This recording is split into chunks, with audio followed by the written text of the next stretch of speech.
Assalamualaikum warahmatullahi wabarakatuh. Izin memperkenalkan diri, nama saya Sinta Firzini Andaresta dari kelas 04 Sarjana Manajemen 022 di Universitas Pamulang.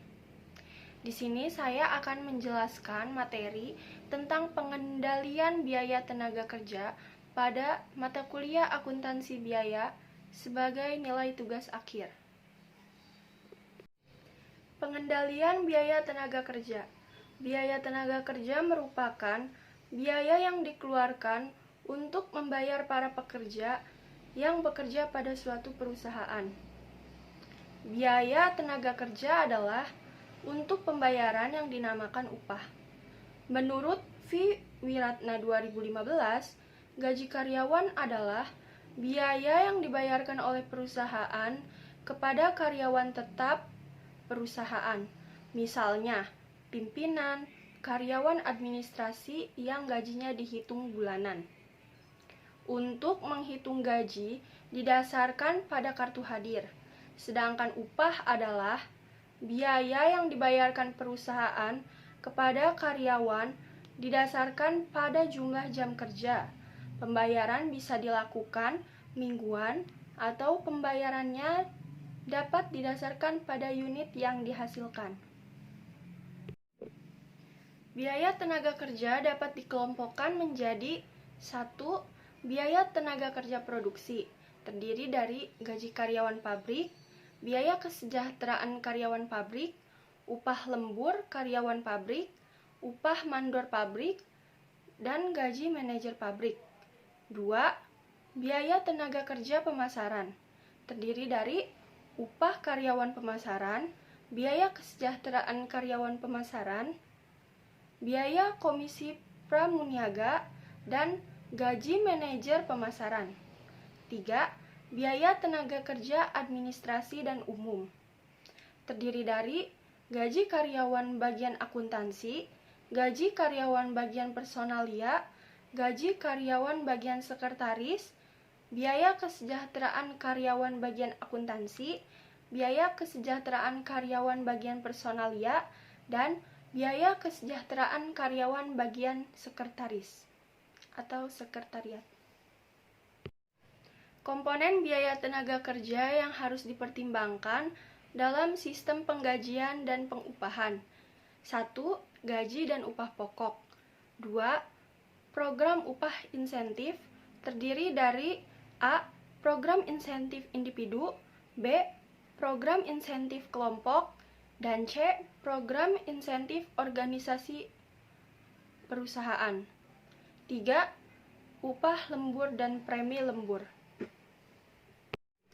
Penggolongan kegiatan dan biaya tenaga kerja. 1. Penggolongan menurut fungsi pokok dalam organisasi perusahaan. Organisasi dalam perusahaan manufaktur dibagi ke dalam 3 fungsi pokok, yaitu pabrik, pemasaran, dan administrasi.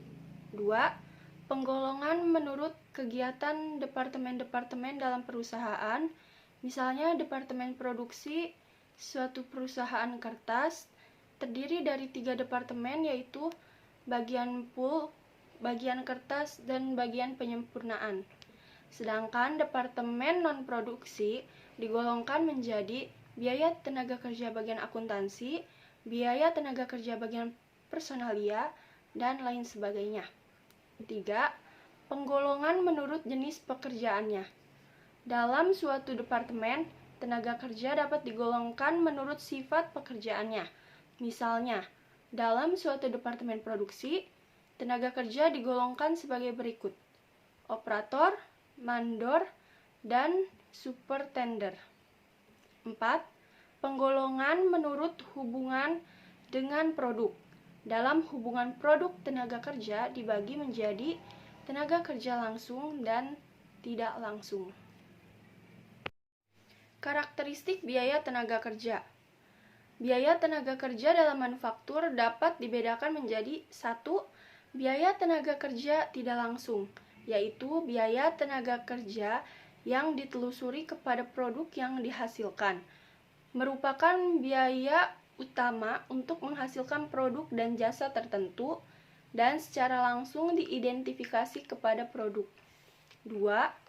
biaya tenaga kerja tidak langsung, yaitu seluruh biaya tenaga kerja selain biaya tenaga kerja langsung yang berhubungan dengan proses produksi untuk menghasilkan produk dan jasa tertentu.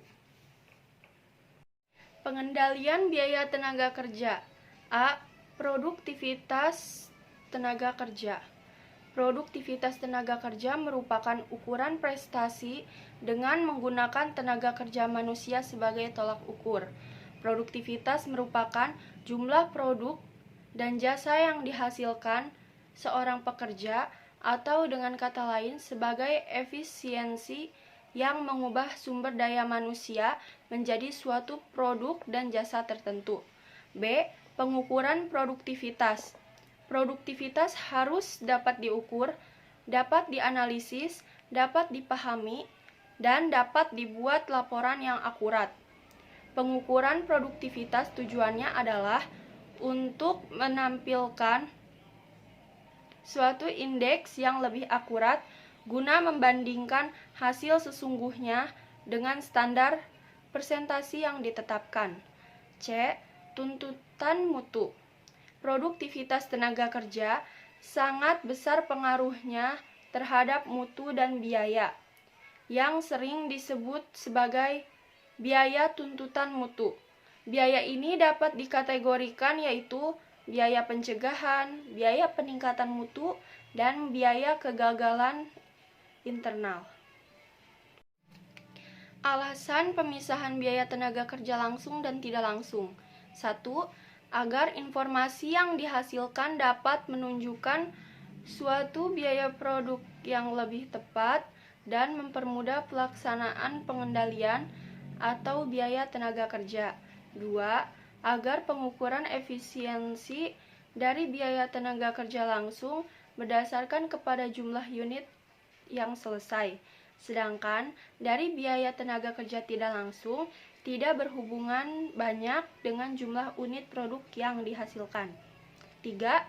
Untuk mempermudah alokasi biaya overhead pabrik, seringkali dilakukan dengan menggunakan basis biaya tenaga kerja langsung atau jumlah jam tenaga kerja langsung. Apabila pemisahan tidak dilakukan, maka akan terjadi kesalahan dalam alokasi biaya overhead pabrik. Faktor penentuan biaya tenaga kerja. 1. Sejarah pekerjaan setiap karyawan, yaitu tanggal diterima, tarif gaji dan upah, posisi awal, pendidikan dan pelatihan tambahan, serta promosi. 2. Peraturan ketenagakerjaan dan perpajakan yang dibuat oleh pemerintah. 3.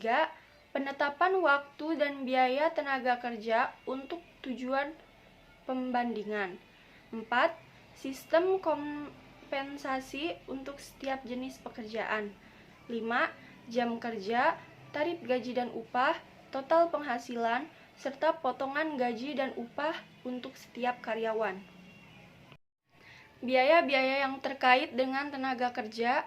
1. Setup cost adalah biaya pemula atau biaya persiapan atau biaya sebelum proses produksi dimulai, termasuk biaya trial run atau biaya pemanasan mesin. Biaya pemula produksi meliputi pengeluaran untuk pembuatan rancangan bangunan, penyusunan mesin dan peralatan, latihan bagi karyawan, dan kerugian yang timbul akibat belum adanya pengalaman. 2. Idle time atau menganggur adalah waktu menunggu kerja karena terjadi kerusakan mesin, karena keterlambatan bahan baku, karena listrik mati. Biaya ini dicatat sebagai biaya overhead pabrik. Berikut adalah contoh soal dan pembahasan pengendalian biaya tenaga kerja pada PT Makmur.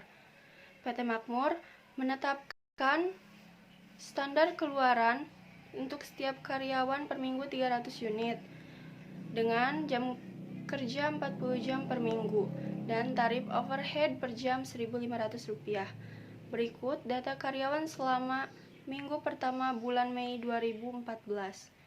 Karyawan A, jam kerja 40 jam, produksi standar 300 unit, produksi aktual 280 unit, dan tarif dasar per jamnya yaitu Rp2.000.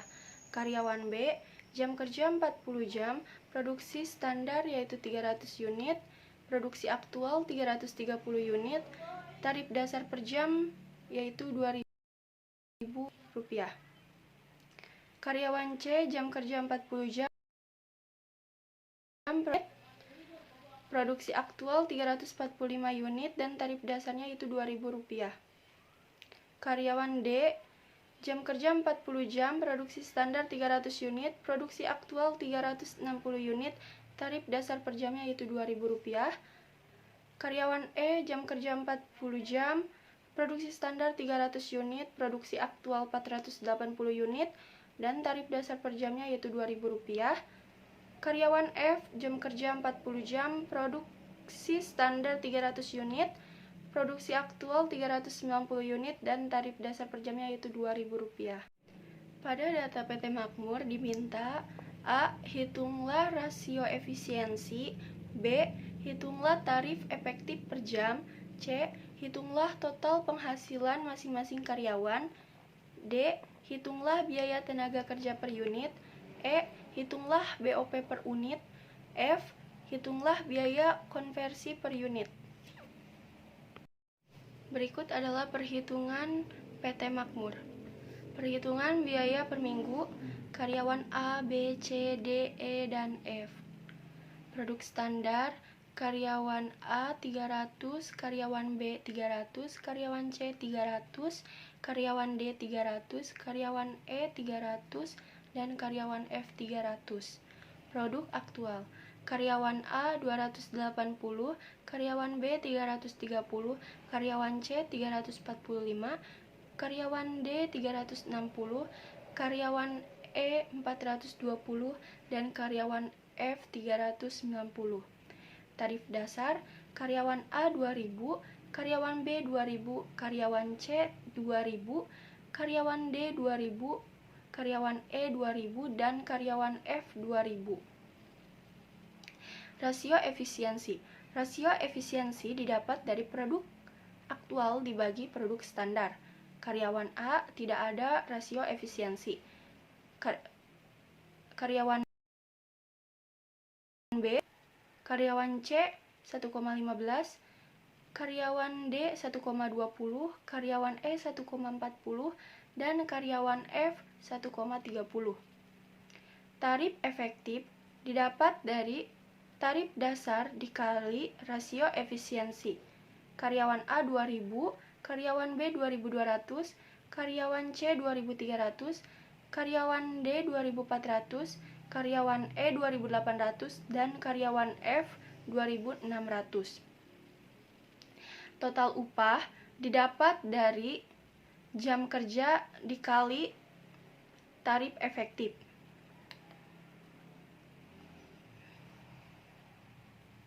Karyawan A yaitu 80.000, karyawan B 88.000, karyawan C 92.000, karyawan D 96.000, karyawan E 112.000, dan karyawan F 104.000. Upah per unit didapat dari total upah dibagi produk aktual. Karyawan A yaitu 285,71, karyawan B 266,67, karyawan C 266,67, karyawan D 266,67, karyawan E 266,67, dan karyawan F 266,67. Untuk BOP, karyawan A 60.000, karyawan B 60.000, karyawan C 60.000, karyawan D 60.000, karyawan E 60.000, dan karyawan F 60.000.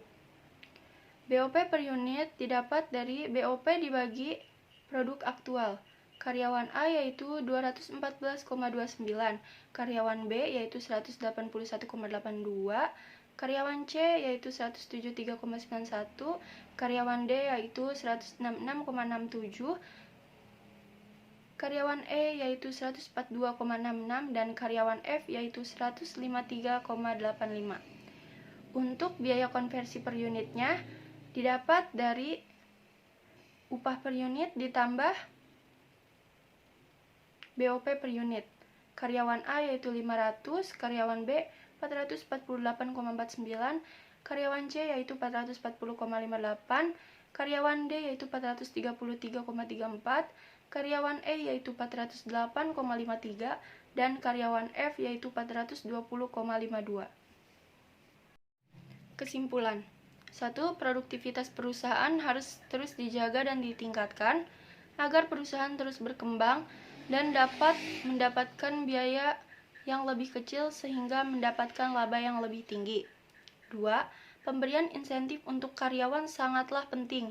Jika karyawan dapat memproduksi barang dan jasanya melebihi yang telah distandarkan, hal ini untuk lebih memotivasi karyawan agar dapat bekerja lebih baik lagi. Untuk menerapkan akuntansi biaya tenaga kerja yang baik pada sebuah perusahaan harus didukung oleh dokumen-dokumen atau catatan-catatan pendukung yang akurat. Selain itu juga diperlukan koordinasi antar departemen agar akuntansi biaya tenaga kerja perusahaan tersebut dapat berjalan dengan baik. Berikut ini adalah daftar pustaka dari materi yang saya buat. Sekian materi yang dapat saya sampaikan. Kurangnya mohon maaf. Semoga bermanfaat untuk kita semua. Wassalamualaikum warahmatullahi wabarakatuh.